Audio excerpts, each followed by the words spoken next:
ಚಪಾತಿ ದೋಸೆ ಯಾವುದೇ ಇದ್ರೂ ಈ ಒಂದು ಗ್ರೇವಿ ಇದ್ದರೆ ಸಾಕು, ಮನೆಯವರೆಲ್ಲ ತುಂಬ ಇಷ್ಟಪಡ್ತಾರೆ.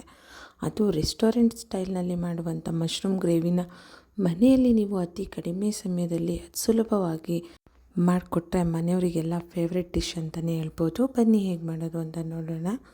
ಮೊದಲಿಗೆ ನಾನಿಲ್ಲಿ ಒಂದು ಫ್ರೈಯಿಂಗ್ ಪ್ಯಾನನ್ನು ಇಟ್ಕೊಂಡು ಪಾತ್ರೆ ಬಿಸಿ ಆದ ನಂತರ ನಾನು ಇದಕ್ಕೆ ಎಣ್ಣೆನ ಹಾಕೋತಿದ್ದೀನಿ. ಎಣ್ಣೆ ಎಲ್ಲ ಹಾಕ್ಕೊಂಡ್ಮೇಲೆ ಎಣ್ಣೆ ಬಿಸಿ ಆದ ನಂತರ ನಾನು ಇದಕ್ಕೆ ಸ್ಪೈಸಸ್ನ ಹಾಕೋತಿದ್ದೀನಿ. ಚಕ್ಕೆ, ಲವಂಗ, ಸೋಂಪು ಇದಿಷ್ಟು ಆದ ನಂತರ ನಾನು ಇದಕ್ಕೆ ಕಸ್ತೂರಿ ಮೆಂತ್ಯನ ಹಾಕ್ಕೊಂಡು ಸ್ವಲ್ಪ ಇದನ್ನು ಫ್ರೈ ಮಾಡ್ಕೋತೀನಿ. ಫ್ರೆಂಡ್ಸ್, ಇದು ತುಂಬ ಈಸಿಯಾಗಿ ಮಾಡ್ಕೋಬೋದು. ಯಾರೆಲ್ಲ ನನ್ನ ಚಾನಲ್ನ ಸಬ್ಸ್ಕ್ರೈಬ್ ಮಾಡ್ಕೊಂಡಿಲ್ಲ ಪ್ಲೀಸ್ ಸಬ್ಸ್ಕ್ರೈಬ್ ಮಾಡ್ಕೊಳ್ಳಿ. ಹಾಗೆ ಪಕ್ಕದಲ್ಲೇ ಕಾಣೋ ಬೆಲ್ ಐಕಾನ್ ಕೂಡ ಕ್ಲಿಕ್ ಮಾಡಿ. ಇದರಿಂದ ನಾನು ಯಾವುದೇ ಹೊಸ ವೀಡಿಯೋ ಅಪ್ಲೋಡ್ ಮಾಡಿದಾಗ ಫಸ್ಟ್ ನೋಟಿಫಿಕೇಷನ್ ನಿಮಗೆ ಬರುತ್ತೆ. ಇದೆಲ್ಲ ಆದ ನಂತರ ನಾನು ಇದಕ್ಕೆ ಕರಿಬೇವಿನ ಸೊಪ್ಪನ್ನು ಹಾಕೋತಿದ್ದೀನಿ. ಕರಿಬೇವಿನ ಸೊಪ್ಪೆಲ್ಲ ಹಾಕ್ಕೊಂಡಾದ ನಂತರ ನಾನು ಇದಕ್ಕೆ ಈರುಳ್ಳಿನ ಹಾಕ್ಕೊಂಡು ಚೆನ್ನಾಗಿ ಒಂದು ಸಲ ಫ್ರೈ ಮಾಡ್ಕೊಳ್ಳೋಣ. ಈರುಳ್ಳಿ ಸ್ವಲ್ಪ ಫ್ರೈ ಆಗಬೇಕು, ಅಂದರೆ ಬಣ್ಣ ಚೇಂಜ್ ಆಗಬೇಕು, ಅಲ್ಲಿವರೆಗೂ ಇದನ್ನು ನಾವು ಫ್ರೈ ಮಾಡ್ಕೊಳ್ಳೋಣ. ತುಂಬ ಈಸಿಯಾಗಿ ಆಗಿಬಿಡುತ್ತೆ, ಸಖತ್ ಟೇಸ್ಟಿಯಾಗಿರುತ್ತೆ. ತುಂಬ ಈಸಿ ಇದನ್ನು ಮಾಡೋದು. ಈ ಮೆಥಡಲ್ಲಿ ನೀವು ಒಂದು ಸಲ ಟ್ರೈ ಮಾಡಿ. ಈಗ ನೋಡಿ ಈರುಳ್ಳಿ ಎಲ್ಲ ಚೆನ್ನಾಗಿ ಫ್ರೈ ಆಗಿದೆ. ನಂತರ ನಾನು ಇದಕ್ಕೆ ಶುಂಠಿ ಬೆಳ್ಳುಳ್ಳಿ ಪೇಸ್ಟನ್ನು ಹಾಕೋತಿದ್ದೀನಿ. ಶುಂಠಿ ಬೆಳ್ಳುಳ್ಳಿ ಪೇಸ್ಟ್ ಚೆನ್ನಾಗಿ ಫ್ರೈ ಹೋಗೋವರೆಗೂ ಇದನ್ನು ನಾವು ಫ್ರೈ ಮಾಡ್ಕೋಬೇಕು. ಇದೆಲ್ಲ ಚೆನ್ನಾಗಿ ಒಂದು ಸಲ ಮಿಕ್ಸ್ ಮಾಡಿಕೊಂಡು ನಂತರ ನಾನು ಇದಕ್ಕೆ ಕ್ಯಾಪ್ಸಿಕಮ್ನ ಹಾಕೋತಿದ್ದೀನಿ. ಕ್ಯಾಪ್ಸಿಕಮ್ನ ನೀಟಾಗಿ ತೊಳೆದು ಕಟ್ ಮಾಡಿ ಇಟ್ಕೊಂಡಿರುವಂಥ ಕ್ಯಾಪ್ಸಿಕಮ್ನ ಹಾಕ್ಕೊಂಡು ಚೆನ್ನಾಗಿ ಇದನ್ನು ಫ್ರೈ ಮಾಡ್ಕೋಬೇಕು. ಇದು ಸ್ವಲ್ಪ ಫ್ರೈ ಆದ ನಂತರ ನಾನು ಇದಕ್ಕೆ ಇಲ್ಲಿ ಹಸಿ ಬಟಾಣಿನ ಸೇರಿಸ್ಕೊತಿದ್ದೀವಿ. ನೀವಿಲ್ಲಿ ಹಸಿ ಬಟಾಣಿ ಇಲ್ಲ ಅಂತ ಅಂದರೆ ಒಣ ಬಟಾಣಿನೇ ನೆನೆ ಹಾಕಿ ಅದನ್ನೊಂದು ಸಲ ಕುಕ್ಕರಲ್ಲಿ ಕೂಗಿಸ್ಕೊಂಡು ನಂತರ ಹಾಕಬೇಕು. ಈಗ ಹಸಿ ಬಟಾಣಿ ಹಾಕಿ ಚೆನ್ನಾಗಿ ಇದನ್ನೊಂದು ಸಲ ಫ್ರೈ ಮಾಡ್ಕೊಳ್ಳೋಣ. ತುಂಬ ಟೇಸ್ಟಿಯಾಗಿರುತ್ತೆ ಈ ಹಸಿ ಬಟಾಣಿ ಹಾಕೋದ್ರಿಂದ. ಇವಾಗ ಇದೆಲ್ಲ ಚೆನ್ನಾಗಿ ಫ್ರೈ ಆದಮೇಲೆ ನಾನು ಇದಕ್ಕೆ ಸ್ವಲ್ಪ ಟೊಮೆಟೊನ ಹಾಕೋತಿದ್ದೀನಿ.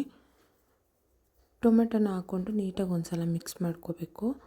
ನಂತರ ನಾವು ಇದಕ್ಕೆ ಚೆನ್ನಾಗಿ ಇವನ್ನ ಮಿಕ್ಸ್ ಆದಮೇಲೆ ನಾವಿಲ್ಲಿ ಸ್ವಲ್ಪ ಉಪ್ಪು ಹಾಗೆ ಅರಿಶಿನ ಹಾಕ್ಕೋಬೇಕು. ಅಂದರೆ ಜಾಸ್ತಿ ಉಪ್ಪು ಹಾಕೋ ಹಾಗಿಲ್ಲ, ಸ್ವಲ್ಪ ಟೊಮೊಟೊ ಬೇಯಷ್ಟು ಮತ್ತು ಬಟಾಣಿ ಎಲ್ಲ ಬೇಯಬೇಕಲ್ವ, ಹಾಗಾಗಿ ನಾನಿಲ್ಲಿ ಉಪ್ಪು ಮತ್ತು ಅರಿಶಿನ ಹಾಕೋತಿದ್ದೀನಿ.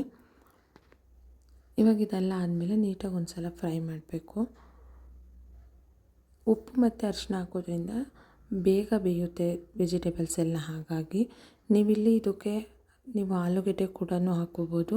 ನಾನಿಲ್ಲಿ ಆಲೂಗೆಡ್ಡೆ ಹಾಕಿಲ್ಲ. ನಿಮ್ಗೆ ಯಾವ ತರಕಾರಿ ಬೇಕಾದರೂ ನೀವು ಇದಕ್ಕೆ ಯೂಸ್ ಮಾಡ್ಬೋದು. ಬಟ್ ಈ ಮೆಥಡಲ್ಲಿ ಮಾಡಿದರೆ ಮಶ್ರೂಮ್ದು ಫ್ಲೇವರ್ ತುಂಬ ಚೆನ್ನಾಗಿರುತ್ತೆ.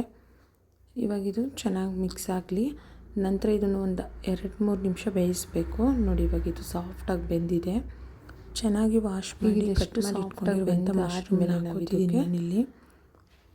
ಇವಾಗ ಇದನ್ನು ಒಂದು ಸಲ ನೀಟಾಗಿ ಮಿಕ್ಸ್ ಮಾಡ್ಕೊಳ್ಳೋಣ. ವೆಜಿಟೇಬಲ್ಸ್ ಎಲ್ಲ ಮಶ್ರೂಮ್ಗೆ ನೀಟಾಗಿ ಹೊಂದ್ಕೋಬೇಕು, ಹಾಗಾಗಿ ಈಗ ಇದನ್ನು ಚೆನ್ನಾಗಿ ಮಿಕ್ಸ್ ಮಾಡ್ಕೊಳ್ಳೋಣ.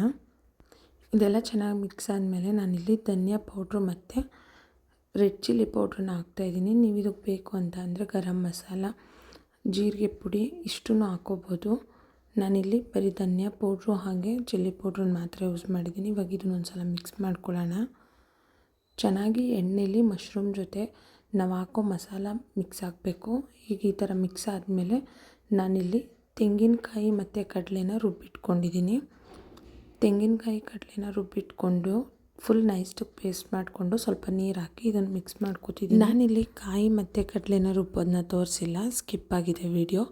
ನೀವು ಕಾಯಿ ಕಡಲೆನ ನೈಸಾಗಿ ಪೇಸ್ಟ್ ಮಾಡಿ ಹಾಕ್ಕೊಂಡ್ರೆ ನಮ್ಮದು ಗ್ರೇವಿ ಕನ್ಸಿಸ್ಟೆನ್ಸಿ ತುಂಬ ಚೆನ್ನಾಗಿರುತ್ತೆ.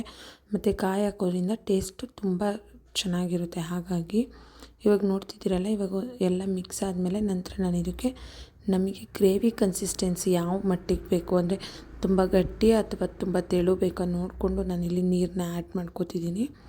ನೀರೆಲ್ಲ ಹಾಕ್ಕೊಂಡು ನೀಟಾಗಿ ಒಂದು ಸಲ ಮಿಕ್ಸ್ ಮಾಡಿ ನಂತರ ನಾವಿಲ್ಲಿ ಉಪ್ಪು ಹಾಕ್ಕೋತಿದ್ದೀನಿ. ಅಂದರೆ ರುಚಿಗೆ ಬೇಕಾಗುವಷ್ಟು ಉಪ್ಪನ್ನು ಹಾಕ್ಕೋತಿದ್ದೀನಿ. ಉಪ್ಪೆಲ್ಲ ಹಾಕ್ಕೊಂಡು ನೀಟಾಗಿ ಒಂದು ಸಲ ಮಿಕ್ಸ್ ಮಾಡಿಕೊಂಡು ಇದನ್ನು ಮುಚ್ಚಳ ಮುಚ್ಚಿ ಒಂದು 5 ನಿಮಿಷ ಬೇಯಿಸ್ಕೊಂಡ್ರೆ ಸಾಕು, ಕಂಪ್ಲೀಟಾಗಿ ಇದು ರೆಡಿ ಆಗಿಬಿಡುತ್ತೆ. ಈಗ ನೋಡ್ತಿದ್ದೀರಲ್ಲ ಫ್ರೆಂಡ್ಸ್, ಇದು 5 ನಿಮಿಷ ಬೆಂದಾಗಿದೆ. ಬೆಂದ ಮೇಲೆ ಈ ರೀತಿ ಕಾಣ್ತಿರುತ್ತೆ. ಇವಾಗ ಇದನ್ನು ನಾವು ಸರ್ವಿಂಗ್ ಬೌಲ್ಗೆ ಶಿಫ್ಟ್ ಮಾಡ್ಬೋದು. ನೋಡಿದ್ರಲ್ಲ ಎಷ್ಟು ಈಸಿಯಾಗಿ ರೆಸ್ಟೋರೆಂಟ್ ಸ್ಟೈಲ್ನ ಮಶ್ರೂಮ್ ಗ್ರೇವಿನ ಹೇಗೆ ಮಾಡೋದು ಅಂತ. ಯಾರೆಲ್ಲ ನನ್ನ ಚಾನಲ್ನ ಸಬ್ಸ್ಕ್ರೈಬ್ ಮಾಡ್ಕೊಂಡಿಲ್ಲ ಪ್ಲೀಸ್ ಸಬ್ಸ್ಕ್ರೈಬ್ ಮಾಡ್ಕೊಳ್ಳಿ. ಹಾಗೆ ಪಕ್ಕದಲ್ಲೇ ಕಾಣೋ ಬೆಲ್ ಐಕಾನ್ ಕೂಡ ಕ್ಲಿಕ್ ಮಾಡಿ. ಇದರಿಂದ ನಾನು ಯಾವುದೇ ಹೊಸ ಈ ವಿಡಿಯೋ ನಿಮಗೆಲ್ಲ ತುಂಬ ಇಷ್ಟ ಆಗಿದೆ ಅಂತ ಅಂದ್ಕೊಂಡಿದ್ದೀನಿ.